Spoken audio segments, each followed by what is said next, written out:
అయితే సత్యమూర్తి గారు, మనం చూసుకుంటే అమరావతి రైతులు ఎలాంటి సమస్యలు ఎదుర్కొన్నారన్నది చాలా క్లారిటీగా తెలుసు. మహిళా రైతుల్ని కడుపులో తనడం కావచ్చు, ఇవన్నీ కూడా మనం చూసాం.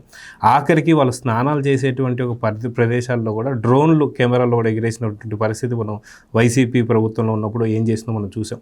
సో ఇప్పుడు ఎక్కడా కూడా కనపడ్డాను.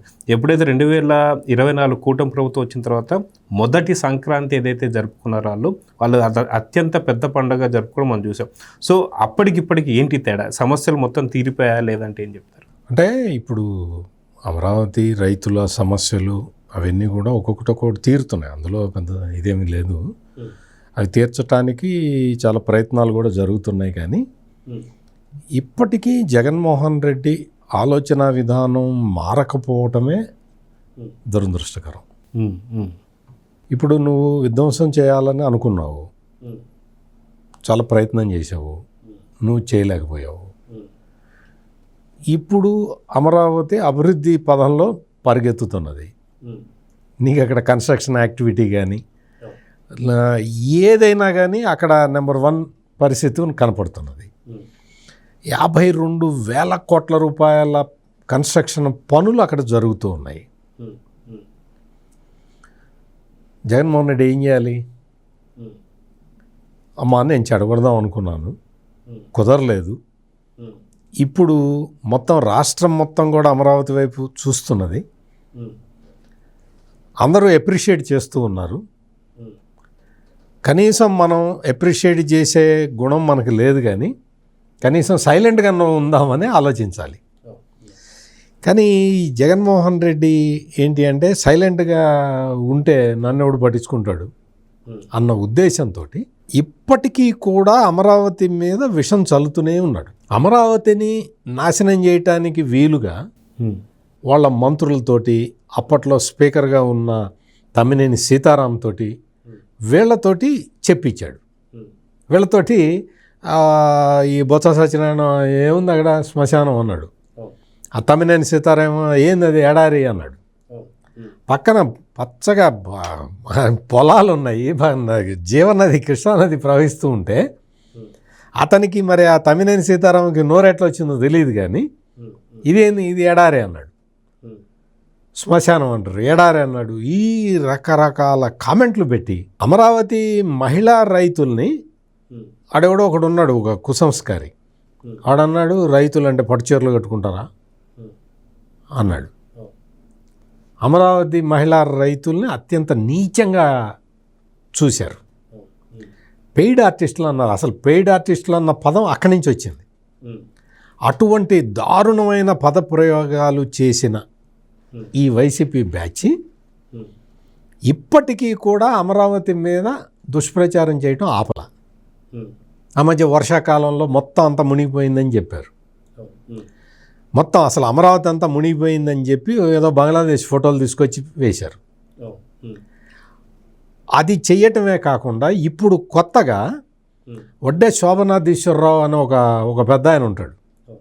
ఆయన తెలుగుదేశం పార్టీలో చాలా పెద్ద పెద్ద పదవులు అనుభవించాడు. మరి ఆయనకి ఏమి అనిపిస్తుందో తెలియదు. ఆయనతోటి మరి ఆయన ఎట్లా ట్యాకిల్ చేశాడో ఈ జగన్మోహన్ రెడ్డి తెలియదు. వచ్చి ఆ వడ్డే శోభనాధీశ్వరరావు పొద్దున సాయంత్రం మధ్యాహ్నం 3 పూట్ల చెప్తూ ఉంటాడు, అమరావతి వేస్ట్, అమరావతి రైతుల సమస్యలు తీర్చలేదు, అమరావతి 2వ విడత భూములు ఇవ్వమాకండి, మీరు ఎయిర్పోర్ట్ కడతాడట, ఎందుకు కడతాడు, ఎట్ట కడతాడు, ఇప్పుడు అవసరమైంది అంటాడు.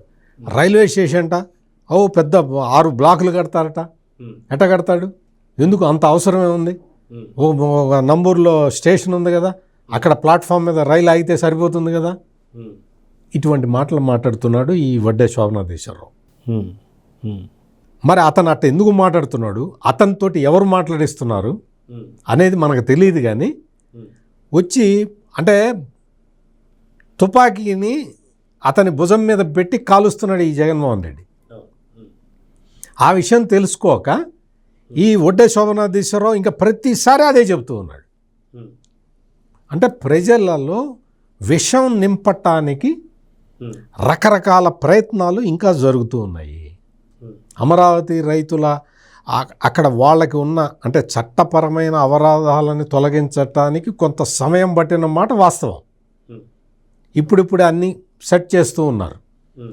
అసైన్డ్ భూములు ఇచ్చిన అమరావతి రైతులకి వాళ్ళకి రిటర్నబుల్ ఫ్లాట్స్ ఇచ్చినప్పుడు దాని మీద అసైన్డ్ అని పెట్టేవాళ్ళు. ఆ అసైన్డ్ భూమి అనే ఆ షేర్ ఆఫ్ ల్యాండ్లో కూడా అదే ఉండేసరికి వాళ్ళకి అమ్ముకోవటానికి కష్టమైంది. వాళ్ళకి రకరకాల అవరోధాలు వచ్చినాయి. ఇప్పుడు ఆ అసైన్డ్ అన్న పదాన్ని తొలగించాలి అని చెప్పి ఒక డెసిషన్ తీసుకున్నది.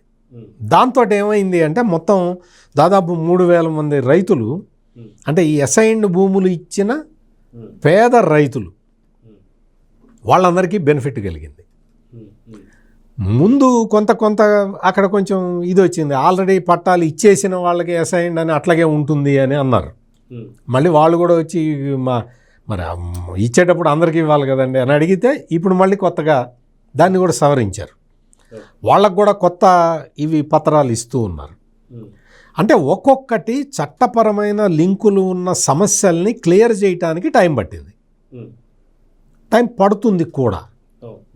ఇప్పుడు మొత్తం అంతా సెట్ అయిన క్రమంలో అంటే రైతులకి సంబంధించిన సమస్యల్ని ఇంకా ఒక 15-20% సమస్యలు ఇంకా పరిష్కారం కావాల్సి ఉంది. ఈ లోపలే ఈ జగన్మోహన్ రెడ్డి గ్యాంగ్ అంతా కూడా వచ్చి వీళ్ళని ఈ రైతుల్ని ఎట్లా రెచ్చగొట్టాలని ప్రయత్నం చేసింది. మామూలు ప్రయత్నం కాదు, చాలా తనకున్న అన్ని రకాల విద్యలు ప్రదర్శించి రైతుల్ని ఆకట్టుకోవటానికి ప్రయత్నం చేసింది.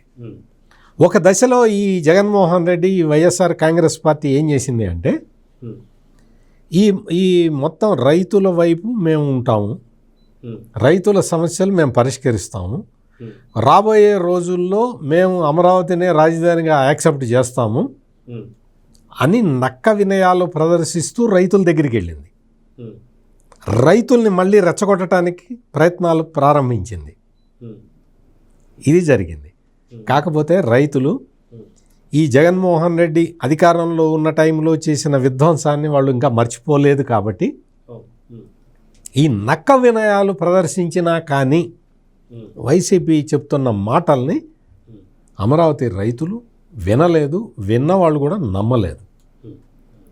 ఇప్పుడు సమస్యలన్నీ దాదాపుగా నేను చెప్పా కదా, ఇంకొక 15-20% సమస్యలు ఇంకా ఉన్నాయి. మొత్తం పరిష్కారం అయిపోయినాయి. అక్కడ అంతా కూడా అంత వెళ్ళి విరుస్తుంది సంతోషం అని నేను చెప్పను కానీ, బట్ కొన్ని సమస్యలు ఉన్నాయి. ఆ సమస్యలను కూడా పరిష్కరించడానికి ప్రభుత్వం చాలా సీరియస్గా పనిచేస్తూ ఉన్నది. కన్స్ట్రక్షన్ యాక్టివిటీ 52,000 కోట్ల రూపాయల పనులు జరగడం అంటే మామూలు విషయం కాదు. రాత్రింబగళ్ళు పనులు జరుగుతూ ఉన్నాయి. లింక్ రోడ్లు కంప్లీట్ అయిపోతూ ఉన్నాయి. మెయిన్ రోడ్డు సీడ్ యాక్సెస్ రోడ్డుని తీసుకెళ్లి మంగళగిరి దగ్గర హైవే కలుపుతూ ఉన్నారు. కరకట్ట ఎక్స్పాన్షన్ మొదలుపెట్టారు మళ్ళీ.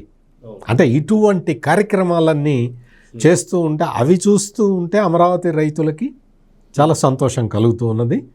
వాళ్ళకి వ్యక్తిగతంగా ఉన్న సమస్యల్ని కూడా 100% అతి త్వరలో పూర్తి చేయాలని నేను కూడా ప్రభుత్వాన్ని కోరుతూ ఉన్నాను. Please subscribe to Leo news for more videos.